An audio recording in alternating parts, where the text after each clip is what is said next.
Hello everyone, welcome करता हूं मैं अपने यूट्यूब चैनल जुडिशियल अड्डा पे। और जुडिशियल अड्डा पे जो एस्पायरेंट्स पीछे जुडिशरी की तैयारी कर रहे हैं उनके लिए बेनिफिशियल है। हम जुडिशरी से रिलेटेड सभी सब्जेक्ट्स को कवर करने वाले हैं, सीपीसी, आईपीसी, सीआरपीसी। बट आज की वीडियो में हम थोड़ा सा जनरल टॉपिक को हमने लिया है, जजमेंट के बारे में लिया है, सीएए के बारे में लिया है, जो यानी कि कल सुप्रीम कोर्ट इस पे अपना फैसला देने जा रही है, हियरिंग होने जा रहा है। अभी हम देखने की बात है कि कल ही फैसला हो जाएगा या नेक्स्ट हियरिंग की डेट लग जाएगी इस पे, ये तो बात की बात है। तो अभी तक आपने अगर हमारे चैनल को सब्सक्राइब नहीं किया, प्लीज सब्सक्राइब करिए, लाइक करिए, शेयर करिए। अगर आप मुझसे कुछ कहना चाहते हैं तो प्लीज कमेंट बॉक्स में जाके कमेंट भी कर सकते हैं। आइए देखते हैं कि सीएए पे जो इतना घमासान मचा हुआ है, सुप्रीम कोर्ट के हियरिंग में क्या क्या पॉइंट होंगे जो डिस्कस किए जाएंगे। जो मेन पॉइंट होंगे वो रीजनेबल क्लासिफिकेशन पे डिस्कशन होगा, और ये डिस्कशन होगा कि क्या ये आर्टिकल 14 यानी कि सिटीजनशिप अमेंडमेंट एक्ट 2019 आर्टिकल 14 का वायलेशन करता है या नहीं, और जो ये डिस्क्रिमिनेशन किया गया क्या ये रीजनेबल क्लासिफिकेशन है। मैं आपको थोड़ा सा समझा दे रहा हूँ कि रीजनेबल क्लासिफिकेशन का बैकग्राउंड क्या है। As you know very well that article 14 में ये है कि भाई state shall not deny to any person equal protection of law, equality before the law. दो कॉन्सेप्ट है, equality before the law and equal protection of law.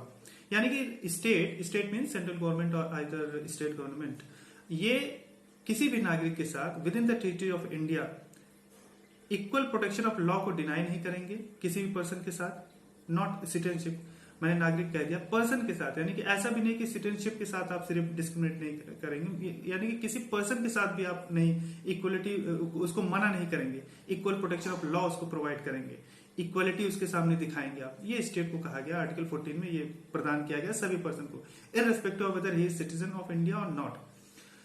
अब जो government हाँ, लेकिन आर्टिकल 14 पे आगे आप थोड़ा सा और इसको इलेबोरेट करेंगे तो इसमें यह कहा गया है कि हाँ, अगर जरूरत पड़े तो रीजनेबल क्लासिफिकेशन के बेसिस पे किसी भी पर्सन के साथ डिस्क्रिमिनेशन किया जा सकता है। तो आप वहां पे ये नहीं कहेंगे कि ये आर्टिकल 14 का वायलेशन है। जैसे अगर मान लें किसी वुमेन को बस में सीट के लिए रिजर्वेशन दी जाती है तो आप ये नहीं कहेंगे अरे नहीं साहब, आर्टिकल 14 में तो कहता है इक्वल प्रोटेक्शन ऑफ लॉ है, इक्वालिटी हमारे साथ नहीं किया गया, इनको तो सीट रिजर्व करके दिया गया। बच्चे का मेट्रो में अगर मेट्रो पास या मेट्रो टिकट टोकन फ्री उसको प्रोवाइड किया जाता है, फ्री पासिंग दी जाती है, तो आप ये नहीं कहेंगे कि बच्चे के साथ तो ऐसे आपने किया, मेरे से टोकन क्यों लिया, मेरे से मेट्रो कार्ड क्यों लिया, टिकट क्यों लिया, नॉट लाइक दैट। इसको आप कहते हैं कि रीजनेबल ग्राउंड पे, रीजनेबल क्लासिफिकेशन में आपने डिस्क्रिमिनेशन किया, ये आर्टिकल 14 का वायलेशन नहीं है। गवर्नमेंट का भी अपना ये मानना है कि ये रीजनेबल क्लासिफिकेशन है। हम जो है बाहर से आए हुए प्रोसिक्यूटेड, रिलीजियस प्रोसिक्यूटेड पर्सन को हम शरण दे रहे हैं, वो शरणार्थी है, वो घुसपैठी नहीं है। अब इस पे लड़ाई है कि आपने हिंदू, जैन, सिख, ईसाई, क्रिश्चियन, बौद्ध, इनको आपने इंक्लूड किया, मुस्लिम को आपने छोड़ दिया। यानी कि अफगानिस्तान, बांग्लादेश, पाकिस्तान से अगर कोई मुस्लिम आएगा तो उसे आप घुसपैठिया मान रहे हैं, बाकी लोगों को शरणार्थी मान रहे हैं। इसी बात की लड़ाई है। तो क्या ये डिस्क्रिमिनेशन नहीं है? इसी बात की लड़ाई है आर्टिकल 14 में। अब हमें देखना है कि सुप्रीम कोर्ट का इस पे नजरिया क्या रहता है। लेकिन अगर हम रीजनेबल क्लासिफिकेशन की बात करें, जब हम रीजनेबल क्लासिफिकेशन, जब लेजिस्लेचर रीजनेबल क्लासिफिकेशन करके किसी एक्ट को पास करता है तो उसके पीछे ये देखा, उससे ये पूछा जाएगा, उसके पीछे ये पूछा जाएगा कि भाई आपका इंटेंशन क्या था, डिफरेंशिया क्या था, differentia in the sense nexus क्या था आपका। अगर आपने जो डिस्क्रिमिनेशन किया है, जो रीजनेबल क्लासिफिकेशन आपने लिया है, और जो आपका एंड पर्पज है, पर्पज यानी कि इंटेंशन आपका है, उसके बीच नेक्सस क्या है, उसको आप डिफाइन करिए। तो गवर्नमेंट का जाहिर सी बात है, जो अब तक होम मिनिस्टर कहते आए हैं वही कहेंगे, वहां पे भी यही दलील दी जाएगी आई थिंक, कि भाई हम अफगानिस्तान, बांग्लादेश और पाकिस्तान में जो मुस्लिम जो है वो माइनॉरिटी नहीं, मेजॉरिटी में है, वो प्रताड़ित नहीं है।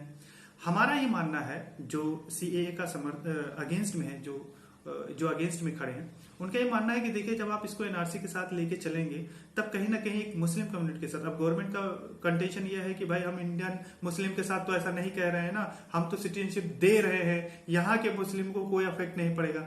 हमारा ये कहना है कि जब एनआरसी के साथ इसको क्लब करेंगे, यानी कि जाहिर सी बात है कि आप कैसे पहचानेंगे कोई बांग्लादेश या पाकिस्तान या अफगानिस्तान से आया, एनआरसी करवाइए। एनआरसी एक प्रोसेस है, कोई एक्ट बिल नहीं है, एक प्रोसेस है। एनआरसी के तहत नेशनल रजिस्टर ऑफ सिटीजनशिप होता है, एक प्रोसेस होता है कि सबके पास जाएगा, सबके डॉक्यूमेंट्स लिए जाएंगे, उन्हें देखा जाएगा कि ये यहाँ का है या नहीं है, इंडियन सिटीजनशिप उससे साबित करवाया जाएगा। अगर आप ये प्रूव नहीं कर पाते हैं तो आपको मान लिया जाएगा, डीम फिक्शन करके चला जाएगा कि आप किसी और देश से आए हैं।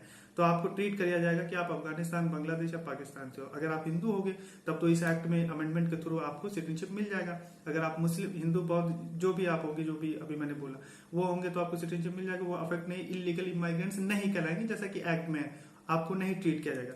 अपार्ट फ्रॉम दैट, अगर आप मुस्लिम हैं तो आपको इलीगल करार दे दिया जाएगा, इलीगल माइग्रेंट्स करार दिया जाएगा, आपको डिटेंशन सेंटर में भेज दिया जाएगा।